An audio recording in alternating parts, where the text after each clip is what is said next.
I'm going to have a quick look at resistance and resistive, inductive and resistive capacitive and RLC series and parallel AC circuits.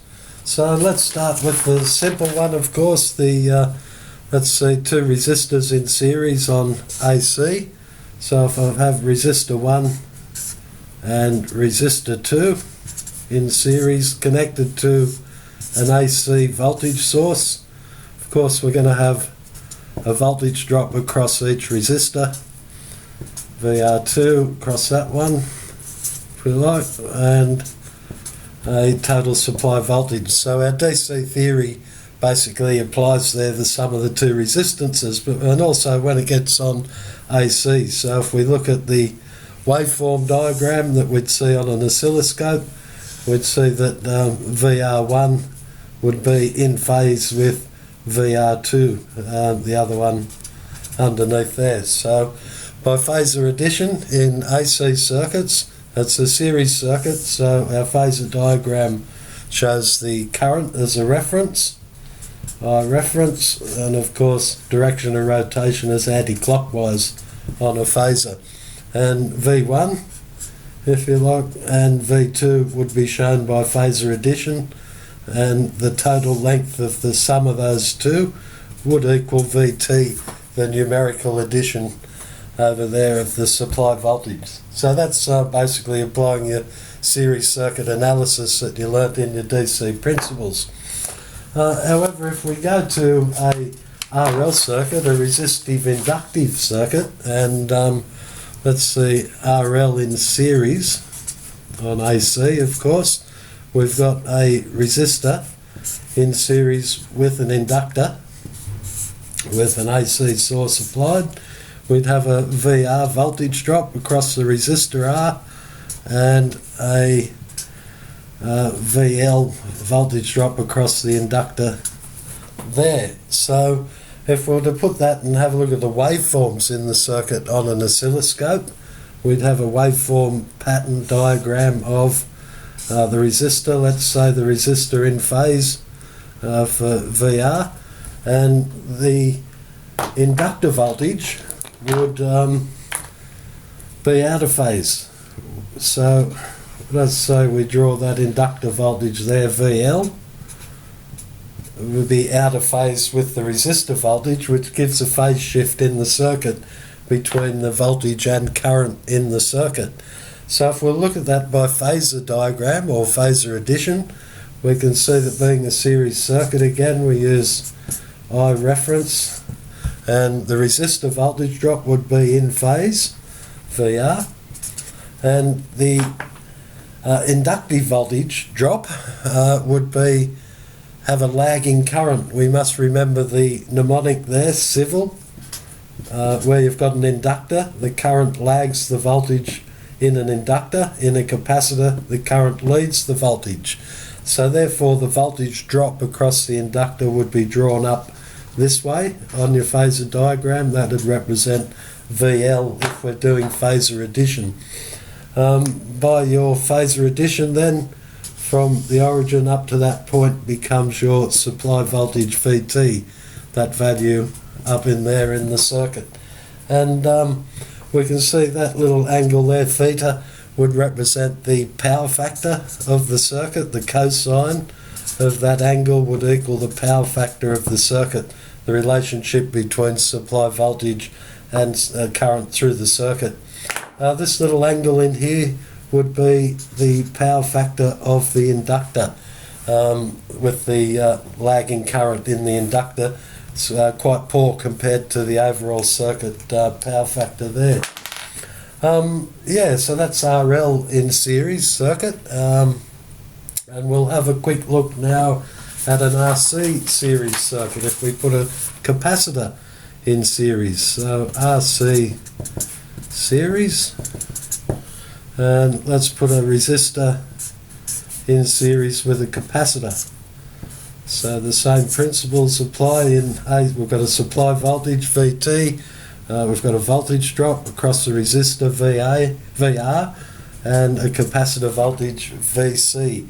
Again, if we looked at it on an oscilloscope, the waveform patterns in the circuit, I'll just show the VR in phase, and this time because of civil, that we've got a current leading a voltage in a capacitor.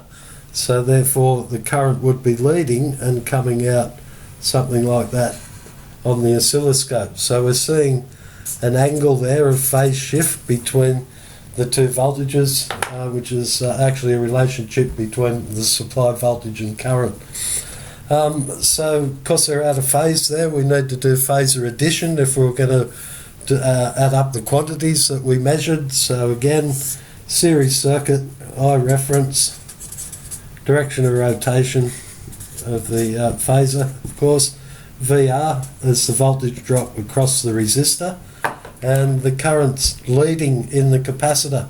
So the value of VC would be drawn down this way, because you can see VC as the value of voltage leading, the current's leading by 90 degrees in the capacitor. So we end up with a resultant in your phasor addition down at that point, which should be equal to VT. The value up in your circuit of VT should be equal to the length of that in your phasor addition, and the angle in there, theta degrees, would be representing the power factor of that circuit. So that's briefly your RC series circuit there. Okay, so now we'll have a look at when we put all three components in series. If we do an RLC series circuit, series AC, then we'll have a resistor, an inductor, and a capacitor, all drawn in series, connected to an AC supply. So again, we've got VR, voltage drop, VL, and we've also got VC, and the total circuit supply voltages. In your waveform diagram, we'd still have, on an oscilloscope, you'd still have, let's say that's VR, your inductor current, inductor voltage drop would be lagging around there, and your capacitor voltage drop would be leading depending on the value of capacitance. So from up to there, say. So that'd be VC, and that'd be VL in the red there, if you monitored those waveforms on the oscilloscope. And when we relate that to a phasor diagram, then we draw in our reference, still a series circuit. So IREF, we have a direction of rotation. We have VR in phase with the current, as always, and VL with the current lagging the voltage in VL. I'll just draw it up a bit bigger there, so VL, so that I can show a capacitor voltage being added by phasor addition at 90 degrees down to that point, VC. And our total circuit voltage should equal the resultant of that phasor to that point across there, VT. And of course in there is your angle of phase difference between supply voltage and circuit current, which is the cosine of that angle is equal to the power factor of the circuit. Now if let me see, if XL was greater than XC, we'd have a different value of capacitor voltage, so depending on whether one's greater or not, and the VC could actually potentially come down to there and end up with a leading power factor if we got the new resultant down at that point. So that's just briefly how you can change the amount of change the power factor by changing the amount of capacitance in an RLC circuit. So RLC series, yeah. So when we look at, say, parallel circuits in AC, and we put two resistors in parallel, R1 and R2, across an AC supply, we'd have VR1 and for VR2 would be the voltage drops equal to the supply voltage, or voltage the same in parallel, and we'd have IR1 going through that branch, and we'd have IR2 going through that branch, should equal the total circuit current, IT, flowing through the circuit. Okay, so if we'll do, again, just quickly, waveform diagram, everything's purely resistive. IR1 plus IR2 should equal the total circuit current. So I1 and I2 would be in there. So you can do it by numerical or phasor addition. We'll just change a little bit, open arrowhead, because its voltage is now the reference, the same in all parts of a parallel circuit.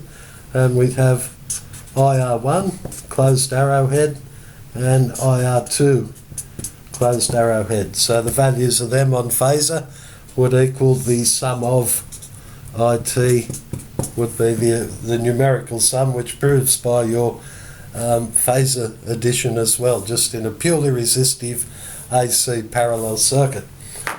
It changes a little bit when we get on to now put an inductor in parallel. So if we look at RL parallel circuit, we've got a resistor in parallel with an inductor across an AC supply.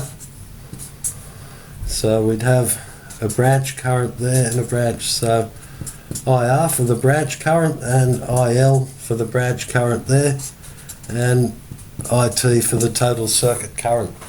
So we're going to have a phase shift because of the inductive reactance. The XL equals 2 pi FL, frequency dependent of course. So if we saw that displayed the waveforms on an oscilloscope, we should see a lagging current due to civil again. In an inductor, the current lags the voltage in an inductor. Okay, so we should see a waveform out of phase with the resistor when we look at RL, R and L on your oscilloscope, and then by looking at phasor addition of those values, we'd see phasor diagram again. So parallel circuit, V as your reference, direction of rotation, VR in phase, I1, IR1 is in phase with the voltage, so that's IR1, and we've got a lagging current, so to be drawn down in this direction, down here, so tip to tail, we can come down with IL, which would be the current through the inductor, IL. And by phasor addition, the sum of those two currents should equal the diagonal across there to give you the value of IT. And again, we'd have a phase angle in there between your current in the circuit, the voltage reference in the circuit and the total circuit current. So that again, that would be the power factor of the circuit in that case, using your phasor addition of IR1 plus IL equals IT. And you could measure those the currents in each branch with an ammeter, measure your supply current, and then prove those measurements by phasor addition with your RMS values. So similar things happen with your RC parallel circuit. So if we look at RC, parallel, which is just a resistor in parallel with a capacitor now on an AC supply. So we've got branch current IR and branch current IC and total circuit current IT, and obviously that's supply voltage there. And again, if we're looking at waveform diagram on an oscilloscope, we see the IR in phase, so we'll call that IR, and because again of civil, our theory that current leads voltage in a capacitor, so the current would be leading by an angle depending on your capacitive reactance through there up to there. So that's your IC value in an oscilloscope. We can do that, prove that by phasor addition then as well. If we took the measurements in the circuit, again measured the branch currents and so on, we can prove it all by phasor diagram, with voltage being your reference on your phasor and direction of rotation.